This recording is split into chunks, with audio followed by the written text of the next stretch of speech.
So our speaker today is Michael A. Lord. He is the director at Philipse Manor Hall State Historic Site in Yonkers, New York. Michael's career as a public historian has focused on opening a conversation about the issues, events, and individuals surrounding colonial enslavement in the North. His talk today is the 3 R's of history: resistance, respect, and relevance.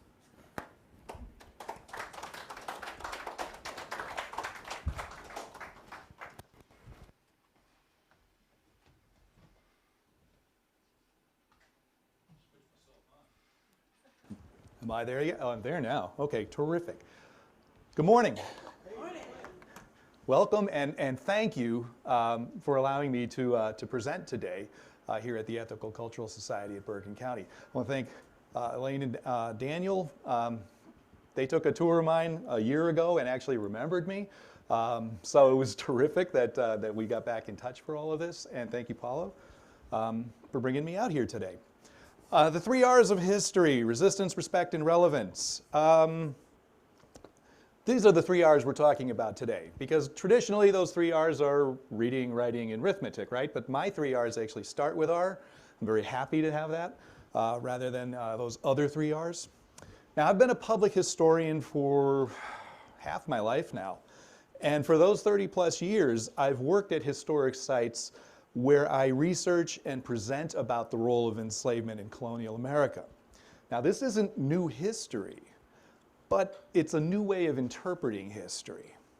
And since much of what we're going to be talking about today is basically related to history, I'm going to start with a question. So you guys realize you're on the spot here. But even for those who are surfing at home here, the question is, how do you define history? Does anybody have any definition of history that they want to share? I guess we got the mic. Oh, thank you. Anybody working at home?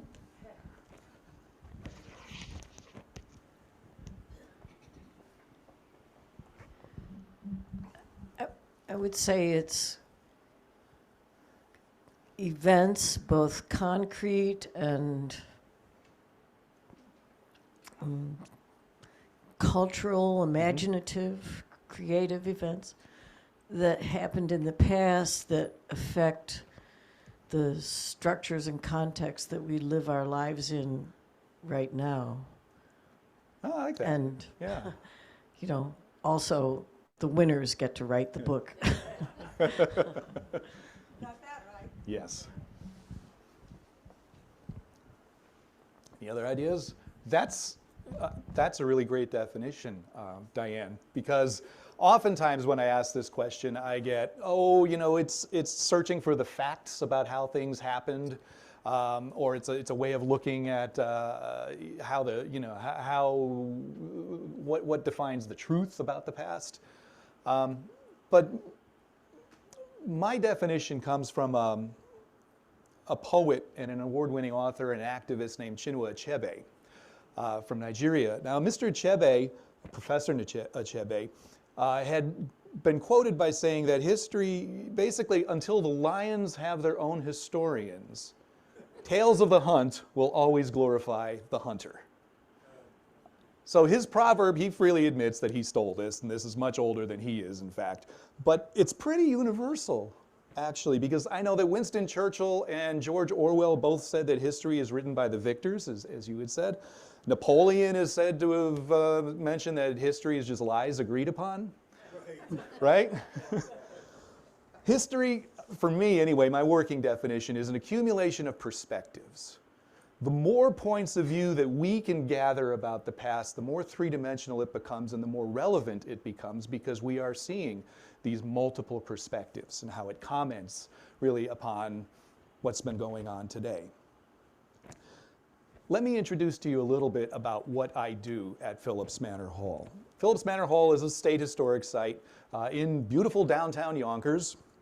If you visit today, or if you visited before, you're going to hear a little bit about the Philipse family, very wealthy merchants, landowners, and manor lords and ladies, really, such as Frederick Philipse. But we really don't talk much about them anymore today. You're also going to learn, if you visit, about the tenant farmers, the working farmers that rented their land from the Philipses, and the Munsi Lenape, their communities who had lived on these lands for thousands of years, long before the Philipses ever came ashore. And you're also going to learn about the people who lived and worked at Philipse Manor Hall during the 17th and the 18th centuries, a community of about 25 enslaved men, women, and children. Now, as you had said, Diana, the history is kind of written by the victors. And I think it's a story most often told by those victors. American colonists, sort of resisted tyranny and oppression against King George. Women resisted second-class citizenship to win their right to vote. Resistance is also told by the victors. But with the story of enslavement, resistance takes a very different form. Because traditionally, there's simply been resistance to even telling this story. So the resistance comes from the historians themselves, especially about enslavement in the so-called North. You mention the word slavery to most people, and the image that pops to mind, or at least that does for me anyway, my generation, is sort of Clark Gable and Vivian Leigh and Gone with the Wind, and that big giant story that was told. But that really only represented maybe the last 30 years of American enslavement. There had been 300 years of enslavement prior to that story. And in the North as well. This is the New York metropolitan area. We are urbane. We're home to the abolitionists. We're home to the anti-slavery societies, the Underground Railroad. We're supposed to be the good guys. It's sort of how we've been taught. But it wasn't always like that. New York wasn't always a bustling metropolis. It was a small fort on the outskirts of a vast frontier of virgin forests and land. We don't necessarily remember, because we're not always taught, how frontier-like this society really was 200, 300 years ago. In the 18th century, New York City and Charleston, South Carolina, both were the two largest slave populations in the colonies. By 1740, 1 New Yorker in 5 was enslaved, 20% of the population. Here in Bergen County, that was about 1 person in 7. It wasn't significantly different in Bergen County. And at this point in the 18th century, not only did all 13 colonies have a legal system of enslavement, but every European colony in the New World, from Canada all the way down to Chile, had some form of enslavement, permanent servitude at that point. So if you pick a long-standing family in this area, whether it's the Rensselaers, the Schuylers, the Livingstons, the Blauvels, the Demarists, the Van Buskirks, all were slaveholders. And many were involved in the slave trade themselves. And none would have been able to do what they did had they not profited from the economic exploitation of owning their own laborers. So if we wish to understand something about the African presence in the region, we need to go back before the Demarists and the Philipses, before even there was a New Netherland. We could go back to the year 1492. What happened in 1492? I know, we all got that one, right? Columbus sailed that ocean blue. And the first expedition led by Columbus contained 3 ships. You guys know that one too, right? The Nina, the Pinta, the Santa. These are all the things we're learning in the first grade. Columbus captained the Pinta, one of those 3 ships. But the other 2 ships were piloted by a pair of brothers, Spanish men, most likely of African descent. Pedro Alonso Nino, he captained or he piloted anyway, the Santa Maria. And his brother Juan Nino was both the pilot and the owner of the ship called the Nina. We don't always recognize that. And we can go back even further. 3 miles east of here, I think that's east, are the Palisades. 500-foot cliffs all along the western side of the Hudson River are all that remains of an ancient mountain range that had been worn away with time. But 250 million years ago, give or take a couple of years, that ancient mountain range was part of a supercontinent known as Pangaea. That supercontinent, as it begins to split apart, there was a mountain range that also split apart with it. The Palisades on this side, and when that supercontinent was all mushed together, The Palisades and northwestern Africa were actually sort of connected at that point. And the Atlas mountain range in Morocco and Algeria, geologically speaking, are the same mountains as what we have here, what's left with the Palisades. So we've been connected to Africa for 250 million years. We don't always understand that part either. And I'm not going to stay back there 250 million years ago because it would take me a long time to finish this talk. So let's jump ahead a little bit. In the late spring of 1613, a Dutch explorer sails his ship called the Young Tobias along the west side of Manhattan Island. The captain abandoned, some say, or left one of his sailors, a man named Jan Rodriguez, described as a black rascal by this captain, on the island of Manhattan with enough equipment for him to settle, to hunt, to protect himself, and to trade. Rodriguez dealt peaceably with the local Native Americans on the island, learned their language, served as an interpreter for other Dutch ships that were coming and going to Manhattan, and settled that island. It dealt peaceably with the local Rockaway Native Americans. That year, 1613, that's 11 years before New Netherlands was even established. That is a good 7 years before anybody had landed at Plymouth Rock with the Mayflower. And that is also 6 years before the so-called first Africans arrived in Jamestown. Jan Rodriguez, a man of African descent, first non-indigenous settler of this region. All right. About a dozen or so African captives in 1627 were taken to the settlement of New Amsterdam. They were captured loot from a Spanish festival.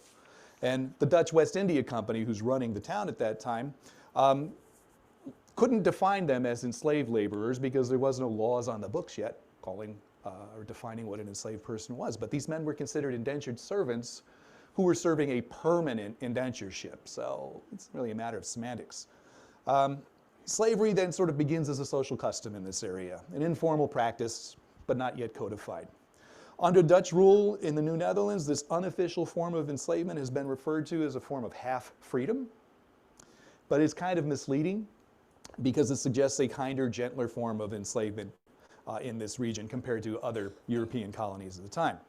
And it comes from a court case that came about in 1644 where these first 11 persons of African descent who came here sued the Dutch West India Company for their freedom or for the end of their permanent indentureship. And the Dutch West India Company awarded these men their freedom and awarded freedom to their wives. But, and this is a really big, bold-lettered but the children of these individuals, all those children already in existence and those hereafter born, shall all be slaves. So what kind of freedom is this? If you pick up and move out of the colony, you have to leave your children behind. If you stay within the colony and have more children, they don't belong to you, they belong to the Dutch West India Company. This sort of a notion of half freedom kind of falls apart. One can't be half free or half slave. It just doesn't make sense. Slavery is defined by the law, not defined by one's labor, one's living conditions and such. So what did it mean to be enslaved in New York and New Jersey? It meant being considered property rather than person. And that's kind of an abstract notion. We really don't understand these things today because they seem so foreign to us in the way we live our lives. So I'm going to break that down a little bit because being defined as property makes all the difference in the world. In January of 1750, a man named Adolf Philipse of the Philipse family dies. Don't feel too bad for him. He was 85 years old. He lived a very long life. He was a very wealthy man. When he died, there was an inventory generated of all the possessions that this man owned. The inventory went on for like 20 some odd pages, which was huge. And most people couldn't even fill up a single page worth of their stuff at this time. If you were to make an inventory, chances are page one of that inventory, your inventory sort of is going to be listed according to value of your possessions. If you were to make an inventory, probably your house or some other very valuable possession is going to be listed first, your car, things like that as they trickle down the list. No different in the 18th century either. Page one of Adolf Philips's inventory lists the names and some of the ages of 23 enslaved men, women, and children in his possession. And underneath that are his cattle, and then his sheep, pigs, horses, silverware, linens, and it goes on and on and on for 20 pages. Chickens as well. He listed everything on this inventory. Sometimes they listed the slaves after the cattle. Sometimes they listed the slaves after the cattle. Yeah, sometimes they're going to list them in terms of who's writing that list down first and what they see first. Can't milk a slave. You can't milk a slave. All right, you're right. You can't do that. Those men, women, and children listed first on that list. Some of them are listed by groupings. All of the children are listed by age. Children are aged from 10 years old down to 1 year and 4 months. There was about 7 children on that list. Now, because Adolf Philipse never married, did not have any children that we know of anyway, his nephew, his oldest nephew, Frederick Philipse II, inherits all of this property. Everything on that inventory is now belongs to the nephew. Frederick Philipse had little interest in his uncle's estate, and he's looking to sell that immediately. Frederick Philipse had plenty of money and land of his own. He did not need what his uncle had, so he's just looking to get rid of it. So he puts up for auction in April of 1750, auction or a public vendue as they used to call it back then, listing what's going to be sold at this public vendue in April of 1750. Listed first on that inventory, on that auction, are the occupations of about 15 of his enslaved individuals on that property. A miller, a boatman, meaning a boat pilot, 2 farmers, cooks, and others. That auction was held. One person who was sold at auction that day to Abraham de Peister, a merchant in New York City, was Sam. Now, Sam's listed on the inventory, but he's not listed under the adults. He's a child. Sam's 8 years old. He is sold to Abraham de Peister at 8 years old. His young age is going to suggest that there's a father or a mother on that property. And in fact, there is an elder, or a man anyway, named Samson. And very likely, based on naming patterns, because many of those names of the children match the names of adults, Sam and Samson, probably father and son. We don't exactly know who Sam's mother may have been, but there were at least 5 adult women on that property as well. They are not listed by family. They are just simply listed by boys, men, and women. So anyway, Sam is an 8-year-old boy. He's on the auction block, being sold away from everyone and everything he's ever known. 8 years old. So just be Sam's mother or father or grandparent for a moment. And imagine watching this child sold away from you, and you can't do anything about it at that moment.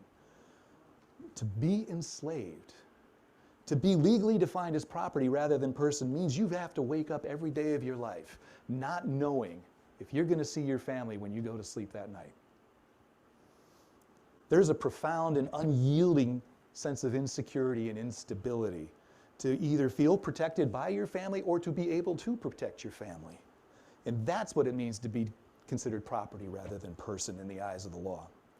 How did enslaved individuals cope with this level of dysfunction? Well, they resisted. It's the big R that we're going to talk about right now. They resisted on overt levels, covert levels, individually, alone, with groups, with families. Let's talk some more about this idea of resistance. Some of these individuals fought back in organized and individual forms of violence, really. This area was not immune to large-scale insurrections and uprisings. On the night of April 6, 1712, several enslaved men and women allegedly set fire to a house on Maiden Lane in Lower Manhattan. When white residents came to put out the flames, because Manhattan was just a town built of wood, you have to get rid of that fire very quickly. When those residents came with the bucket brigade to put out those flames, they were attacked. The slave conspirators killed about 9 using muskets and hatchets and such, while 12 more were severely wounded. The plan was for other members of the enslaved community to set fire to their enslavers' houses and do the same to each of those families as they came to put out the flames, but nobody else besides a handful of men participated. The original group of individuals were caught. They were tried very hastily in a kangaroo court, essentially. 18 of those individuals were executed. Some were hanged, some were burned alive at the stake, and others were tortured in ways that I'm not going to get into this morning, but suffice it to say, it was really, really tragic. This brutality was meant to serve as a warning to the enslaved community not to think of ever doing this again. And that held true for about 29 years. But in the spring of 1741, a number of highly suspicious fires are now being set again in New York City, and again on Maiden Lane for that matter. There were also rumors of a Spanish invasion at that point, and this led New Yorkers to believe there was going to be another full-blown conspiracy to insurrect, or an insurrection afoot. Like the 1712 uprising, the aim was to burn the town and do the same that was done in 1712. Over 200 enslaved men and women from the region were rounded up and placed in various jails. They were questioned, they were tried for arson and for conspiracy. Over 70 enslaved men were deported to the Sugar Islands, Barbados, Curacao, and all the way out to Madeira as well in the Azores. Then there were 18 more that were hanged, and another 13 that were burned alive at the stake. One was a man named Cuffy, who had belonged to the Philipse family, the place where I work. He was considered a ringleader in this plot. But unlike the 1712 incident, no white persons died in this insurrection. It was literally just a conspiracy, people talking about insurrection. But nevertheless, conspiracy, just talk, is enough to get you executed in 1741. So if just talking about an insurrection can get you killed, how else can one resist? And because when we think about resistance, we think about that resistance with a capital R, insurrections, conspiracies, saying, putting your hand up, fighting back in defiance. But there are other more subtle ways to resist as well. One commonly practiced form of resistance was the act of stealing yourself.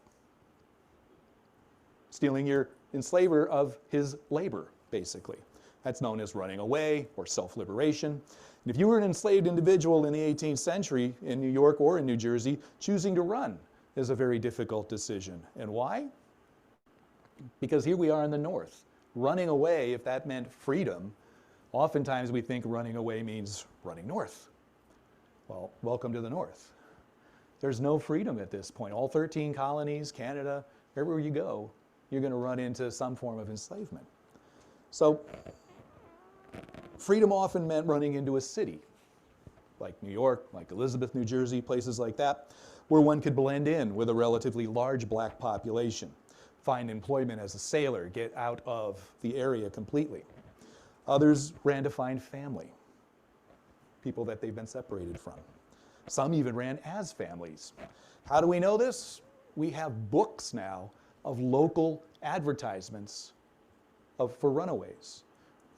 Several books in publication. There are 2 here that deal specifically with New York and New Jersey, and there are more than 700 or 800 advertisements in these books listing from the 17th and 18th centuries those enslaved individuals who chose to run. Jam-packed with information, primary documents. They really paint a picture in detail of the individual who chose to run, because the person who's writing the ad wants to get their human property back. So you want to be very detailed in how this person looks, how this person behaves, where this person may be going.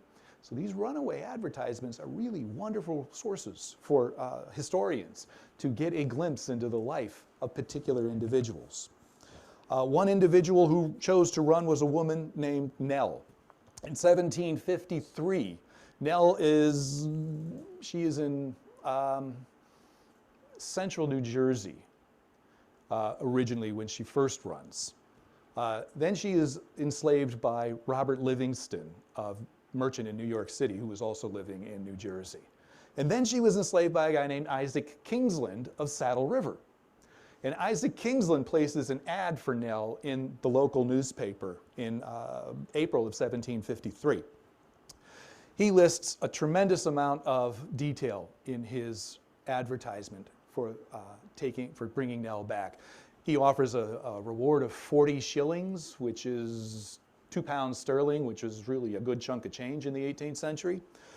He notes that she is bringing with her several petticoats, several short shirts, dresses, homespun clothing, and such, a lot more clothing than she would be wearing, which suggests that either Nell is going to change clothes so she doesn't look the same way as she's written up in the ad, or she could sell some of those clothes for money, because clothing was very valuable at this point. Also suggests that she does some home spinning, so she may be a seamstress of sorts in terms of her skill set. But one thing that really goes into detail is that she is noted as being marked with 3 diamonds on her head. And that sort of, caused people to raise an eyebrow. What the heck does that mean, 3 diamonds on your head? We looked at the previous ad for Nell, who ran away about 2 years earlier. They also note that she is marked with 3 diamonds on her forehead. And so we did a little bit of research. We looked around, and funny thing, Metropolitan Museum of Art has a mask from the Punu people of what is now Gabon and the Democratic Republic of Congo, that region, that shows a mask, ceremonial mask, of a woman who's got scarification patterns of these diamonds cut in her forehead and 2 on each temple. So now we have been able to link Nell to being probably a member of the Punu. Those scarification patterns come in at puberty, so Nell was probably captured from the region of the Congo region sometime after obtaining puberty, so she may have arrived here as a late teenager at some point. And now we've connected a cultural background to this woman, Nell, based on some of the clues that these advertisements contain. So it's very interesting that we're able to now take these old documents that have been around for centuries and reread them from the perspective, in this case, of a person who tried to self-liberate, rather than the perspective of the person who's just writing the ad. We're trying to breathe some life into these individuals who made these decisions. For centuries, though, historians have resisted studying primary documents from the perspective of the enslaved. That resistance to discussing the depth and the breadth of Northern enslavement is another side to that R of resistance. Only now, really, is that reluctance to examine archival material from a new perspective beginning to crumble. Although this is not new history, there is a new interest in using historical documents to show, in no uncertain terms, I think, how enslaved individuals lived, labored, and influenced the issues and the events of their day. Now, not everybody, though, was practicing overt forms of resistance, such as insurrections or even the act of running away. Those aren't daily occurrences. But visitors to our site anyway, often express anger and frustration at a system of enslavement. And they suggest, especially teenagers, I gotta say, when I get high school students, this is the attitude I get from them. They suggest that they would do anything to resist being enslaved. They would fight back, they would say no, they would stand up, they would commit acts of violence, they would do anything it takes to say no. And kudos to them. They're teenagers. I understand this idea about rebellion, right? I mean, and come on, let's be honest. How many of us perhaps might be pushed to violence if we were pushed enough to use violence and to fight violence with violence? I mean, it does make one wonder why more enslaved individuals didn't fight back. The enslaved population at Philipse Manor Hall outnumbered their overseer 25-1. It would not be difficult to fight back with those odds. What kept them from fighting back? I mean, does that mean they were just all happy in that place, or content, or just cowards for that matter? No. Enslavers like the Philipses knew that some people, like Cuffy, one of their enslaved, would actively revolt. But enslavers like the Philipses tended to keep families together. Again, not because they're wonderfully kind people, but because you could use that family as a threat to an individual against resisting. If a person resists, it's not that person who's going to be punished, it's that person's family. If they resist again, they could be separated from that family or sold from that family. So that kind of violence of being separated from family is what keeps people from resisting, at least actively resisting. And that's part of that respect that I want to get to as well. Because you've got to respect the choices made by these enslaved individuals and not assume that they were simply cowardly or happy in their place and such, but they're protecting their own family. by not resisting in an active way. They would resist in more covert ways.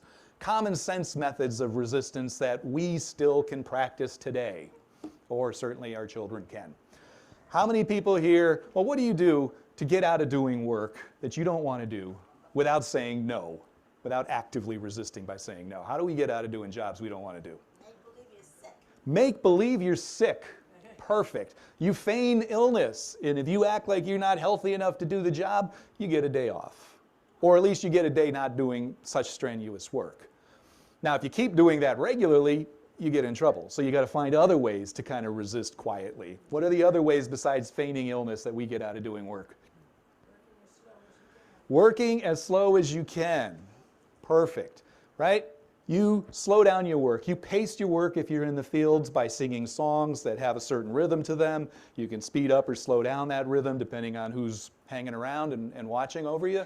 But you can also break tools and lose tools. That gets you out of doing certain amounts of work as well. So yeah, working slow and pacing yourself, feigning illness. Anyone else have one? Any teachers out here? Any students ever sort of just happen to break their pencil the day of the test?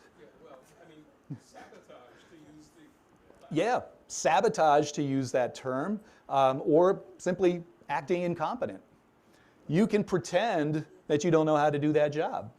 You don't get that job you don't get picked for that job very often if you act too stupid to be responsible for that. So those three methods of resistance are perfect examples of covert acts of resistance. Quietly doing a job that is not up to standards in order to protect your health, your safety from overwork, things such as this. The only problem with this comes in the long run.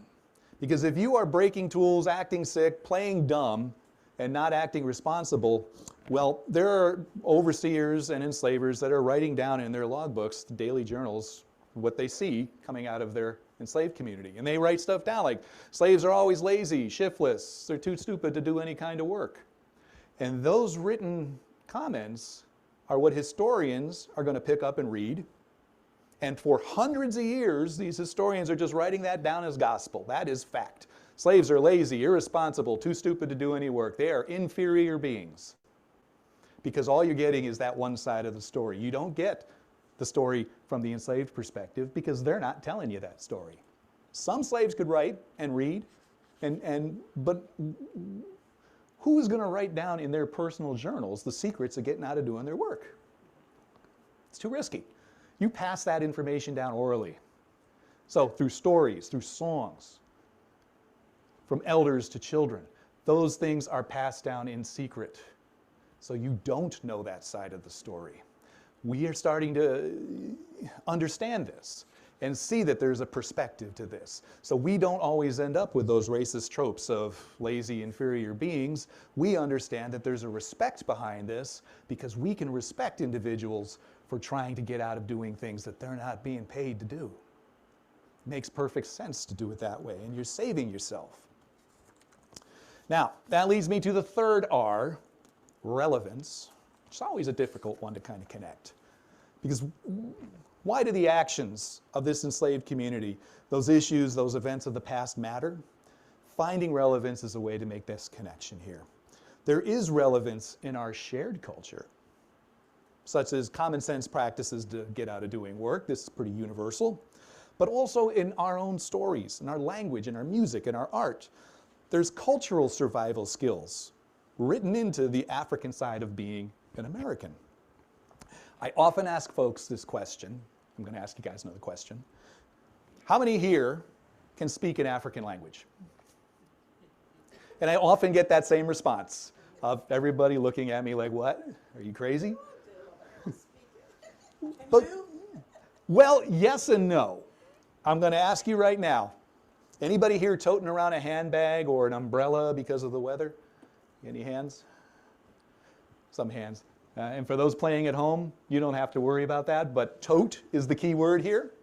Tote is a Dogon word from people who live in Mali. The verb tota in their language means to carry, to tote. So yes, there is a West African language.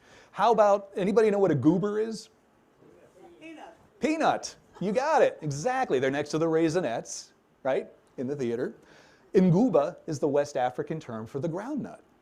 So that slang term, cooter, is a West African term for anybody know what a cooter is? Turtle. Turtle, yeah, you see him on the Andy Griffith Show, things like that. Slang terms, and I'm going to date myself here, but terms like hip and dig, I know, don't pretend you know these, but hip and dig, right? They're not the English words, you know, you're hip or to dig. These are actually words from the Wolof, hepa and deg, and those words mean to be wise, to be knowledgeable, right? To be hip, can you dig it? This is where we get that slang term from. Y'all heard of the jitterbug? Jitu and bag, again, two Wolof words, meaning jitu meaning fast, bag meaning dance. Smash them together, you get the jitterbug. We can keep going on. Phony is a Mandinka word, meaning fake, exactly what it means in our language. Jitu is the English, is the root of it, and jitter coming from jitu, meaning, yeah, to wiggle, to dance.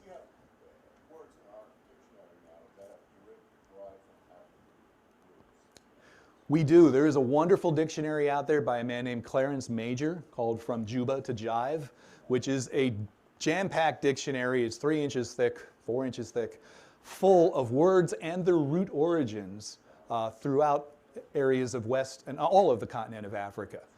It's an amazing book, and it really does get into a lot of depth as to where some of these origins really came from. Even words like okay, where we have seen lots of different origin stories of okay is a kind of a funny way of saying all correct, which was one way. Okie dokie, okie, you are right. Okie is the West African term for yes. And so that's right in there as well. Yes, okie. I said dig, dega is the term for to be knowledgeable, to be wise. So that's where we get that slang meaning from. A hip and dig, hepa and dig. They're both West African terms. So it's pretty amazing to see that our vocabulary is peppered with various West African words and phrases. And I don't even get into the musical roots and things like that, because everything from the Bo Diddley beat to the samba have various West African origins as well. And this is just a part of our music. It's our jazz, it's our blues, and things like that. Even instruments like the banjo, whereas Thomas Jefferson used to write about the banjar being played at Monticello.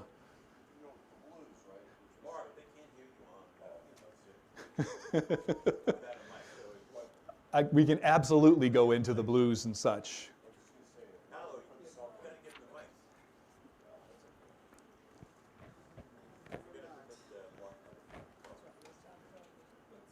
You good? Yeah. The Bo Diddley beat in the blues, the 5-bar blues, the banjo, the banjar, all of these things have these West African roots. We'll go all the way out to Bugs Bunny. Bugs Bunny is the most African cartoon we've got.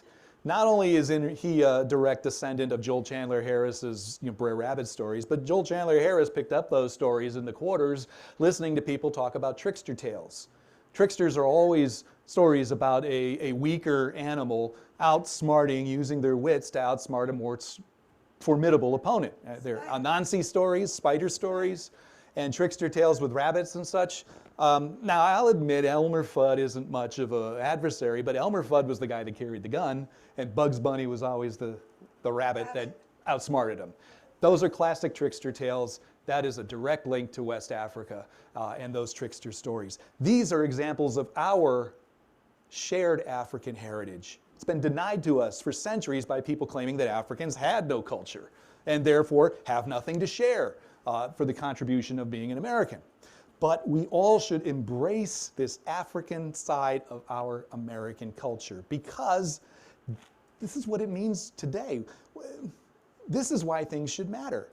From the land that we walk on to the DNA that we share inside us as Americans, we are the stuff of Africa.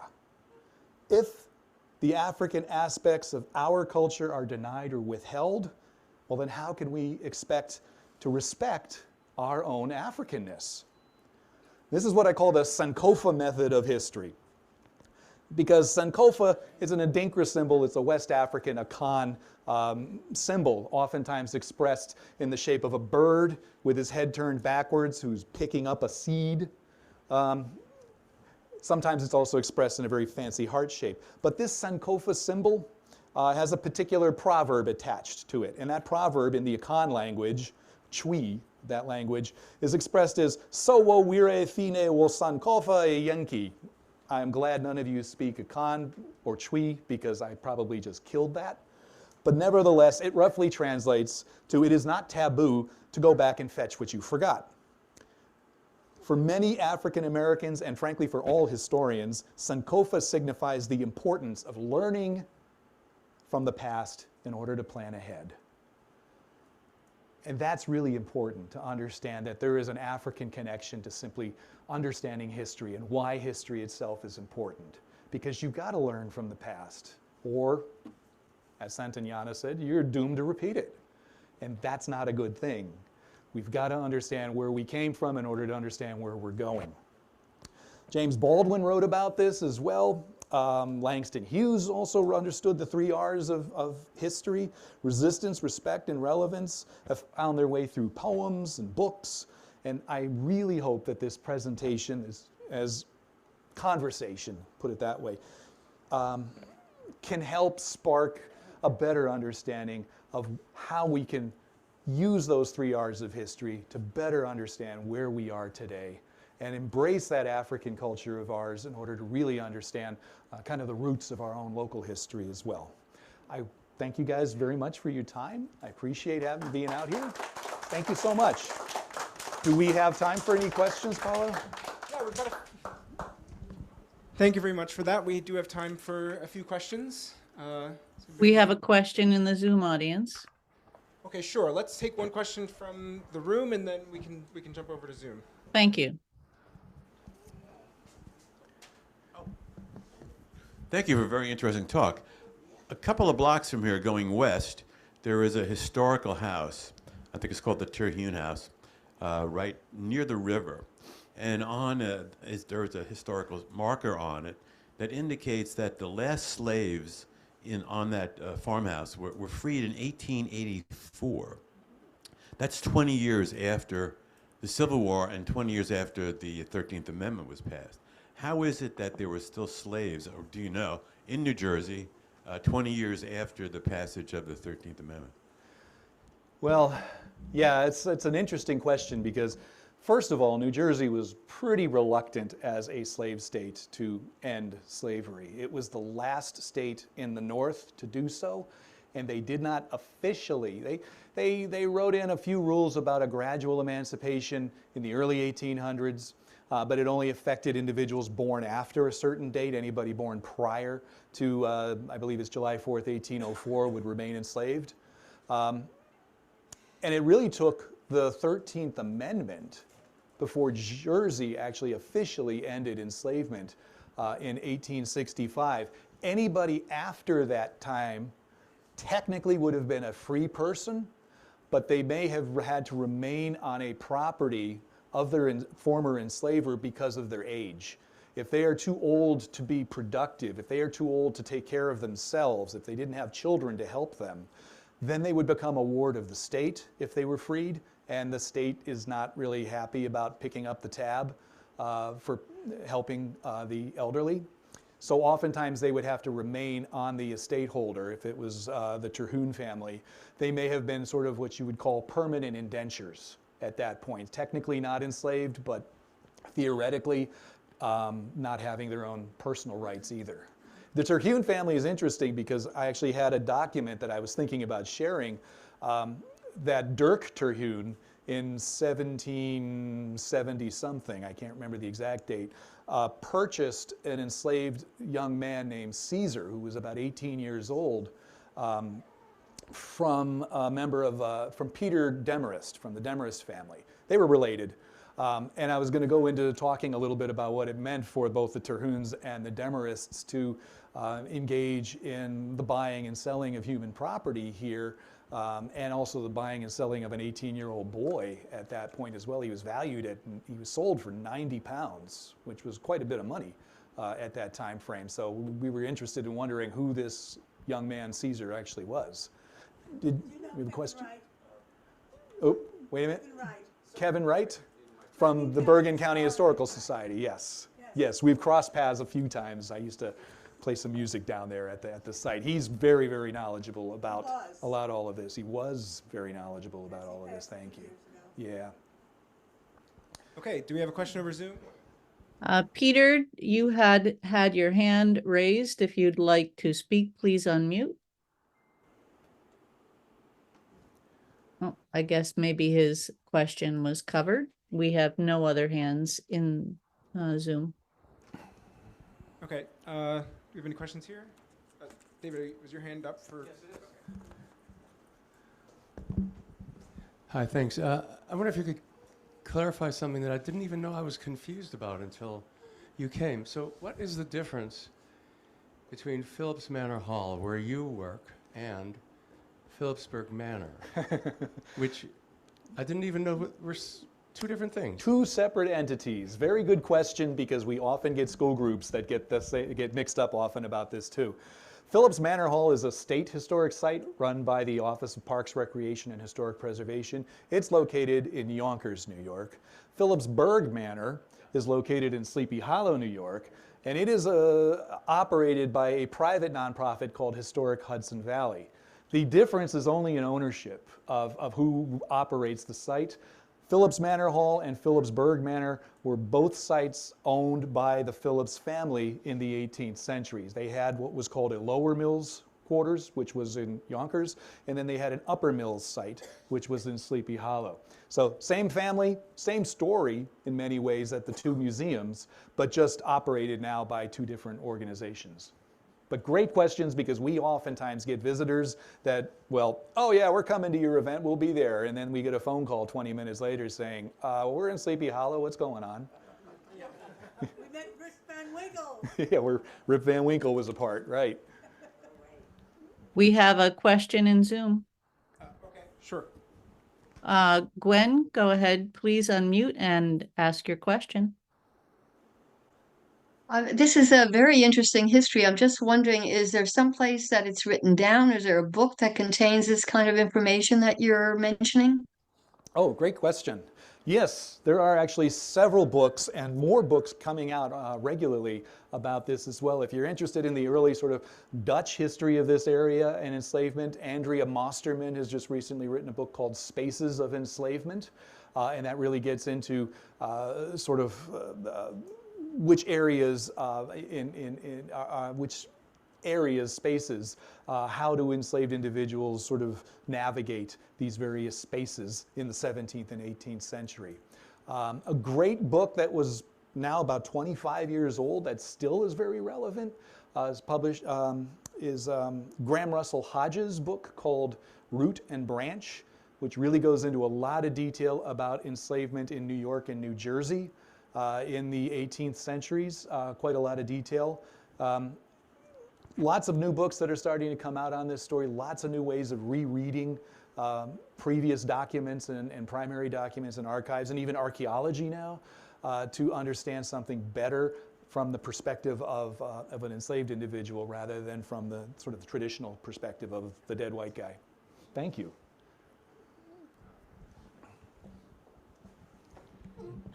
A lot of your talk suggests to me that enslavement was a function of capitalism being very efficient and clever about how workers were organized to make more money. And that suggests to me that for some reason, capitalism in the North could start to see that this really wasn't a very efficient system of exploiting labor. You were stuck with this old coot who couldn't do anything anymore. And you still had to feed him some rice and beans every day. Instead of saying, oh, tenant farmer, you're off my list, no problem, your kids have to take care of you.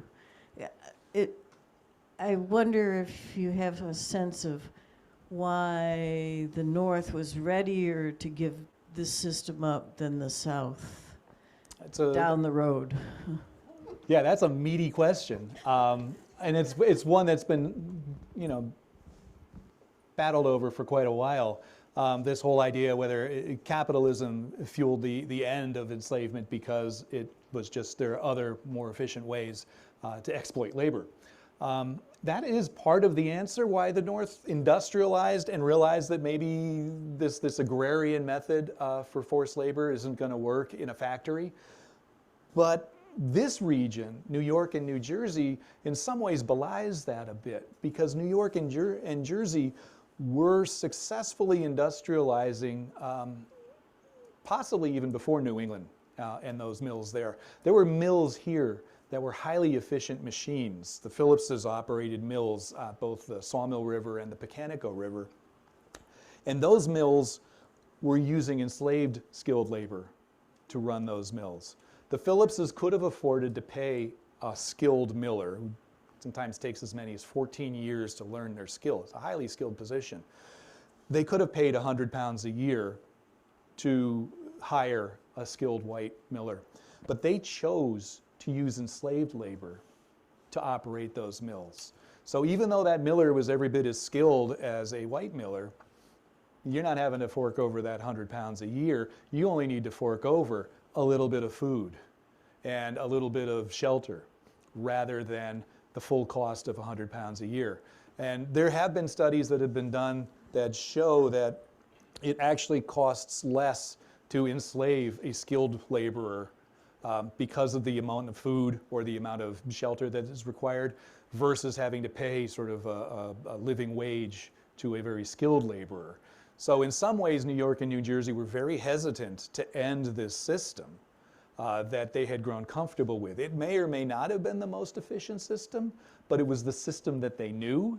And in a sense, it was sort of the devil you know versus the devil you don't. Why take a risk of getting rid of something that's functioning pretty well and go for something different? So that's why New Jersey and New York didn't really end their role of enslavement until, well, in New Jersey's case, not until really after the Civil War, but in New York's case, just a generation before Civil War in 1827 or so. Not very long until the country went to war for this.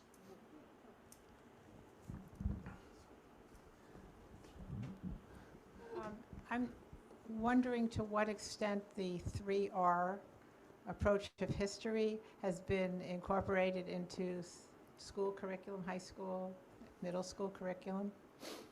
Yeah, I'm wondering too. I really think that it is, in a sense, that people are now, at least the school groups that we're getting at these places, are asking some very, very good questions about enslavement and about the role that individuals are taking for their own personal uses as enslaved individuals.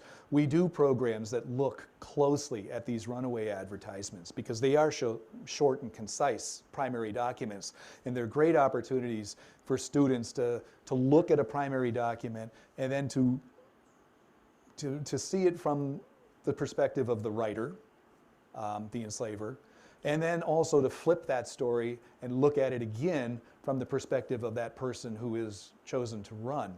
So small documents like that, I think, are really good for students to kind of see what a primary document can do and how it can inform them on a much deeper level. On the big picture side, it might be a little bit, I think things are turning around. I think people really are starting to see sort of a people's version of history, the Howard Zinn version of history from the ground up instead of from the top down. That has begun to percolate and enter into the school systems. But school systems are so different across the entire country, as we all know, because they're run locally, that, you know, I don't live in Florida, I don't live in Texas. I don't know what they're learning down there, to be honest with you. Mississippi and other places. So I think that we are in some ways very lucky to be where we are and to have a school system that is dedicated to looking for those answers in a very equitable way. Okay, I think we have time for a couple more questions.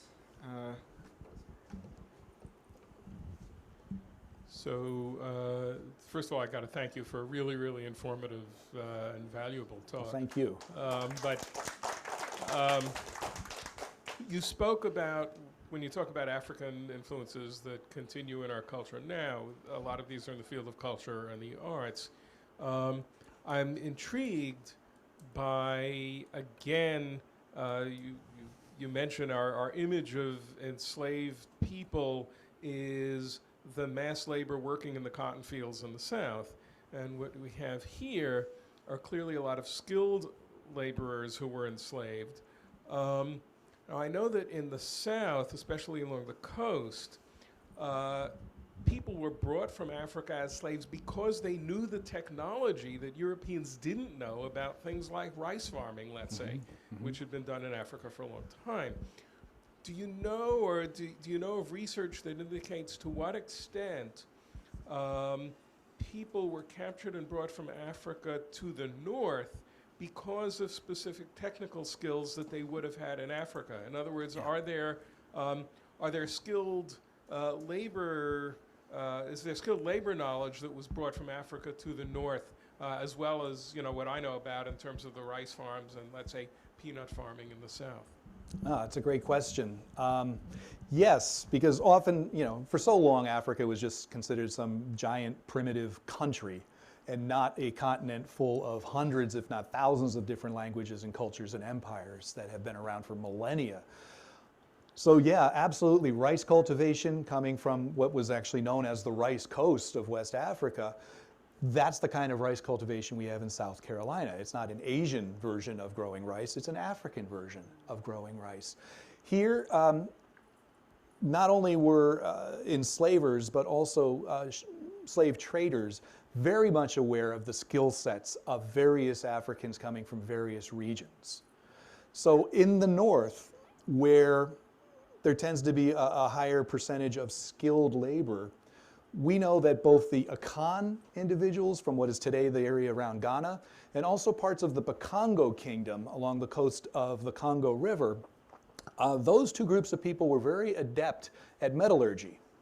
They had metal, the Akan had gold, and there was iron in the Bakongo region. These individuals had a knowledge of metallurgy, so blacksmithing skills would come relatively easy to them. They understood how these metals are made and how to smelt and things such as this.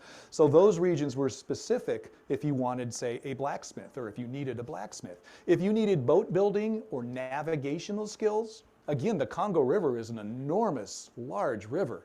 And their individuals there had tremendous boat building skills in terms of using log boats, in terms of canoes, and also in terms of navigation at night.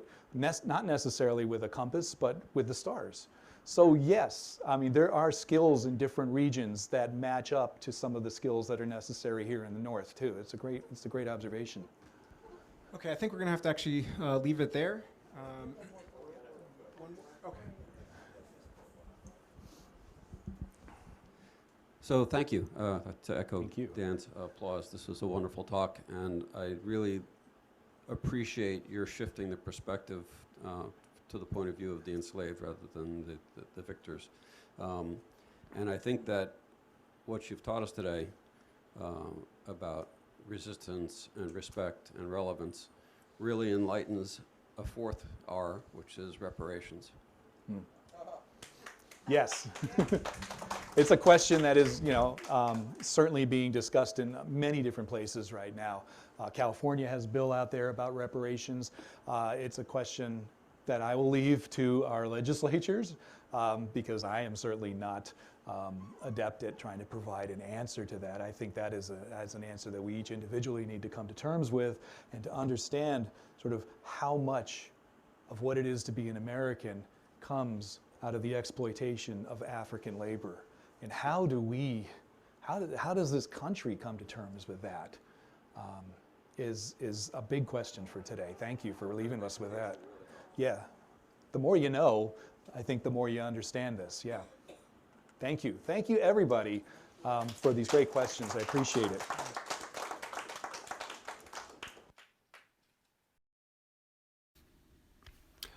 To learn more about us, visit our website ethicalfocus.org or email us at admin@ethicalfocus.org and we'll get back to you. To make a donation, go to ethicalfocus.org/donate. Please follow us on Instagram, Twitter, and Facebook, and you can watch many of our past programs on our YouTube channel.